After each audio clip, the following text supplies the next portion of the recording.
कर्म क्या है? महाअवतार बाबा जी की दृष्टि से कर्म या सिर्फ अच्छा किया तो अच्छा, बुरा किया तो बुरा, इतना छोटा विषय नहीं है।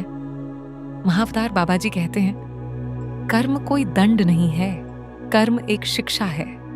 मनुष्य जो करता है वही नहीं, जिस भाव से करता है वही कर्म बनता है।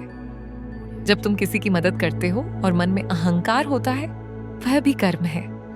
जब तुम चुप रहकर किसी को पीड़ा पहुंचाते हो, वह भी कर्म है। और जब तुम स्वयं दुख में होकर भी दूसरों के लिए करुणा रखते हो, वही उच्च कर्म है। बाबा जी कहते हैं कर्म तुरंत फल नहीं देता, लेकिन कभी भूलता भी नहीं। बीज आज बोया जाता है, फल समय आने पर मिलता है। मनुष्य कहता है मैंने तो कुछ किया ही नहीं, पर प्रकृति कहती है सब कुछ दर्ज है। लोग पूछते हैं अच्छे लोगों के साथ बुरा क्यों होता है?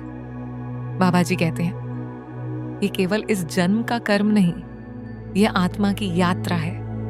कर्म शरीर से नहीं, आत्मा से जुड़ा होता है।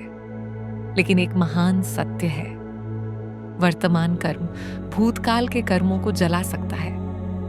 आज यदि तुम क्रोध छोड़ते जाई बाबा जी,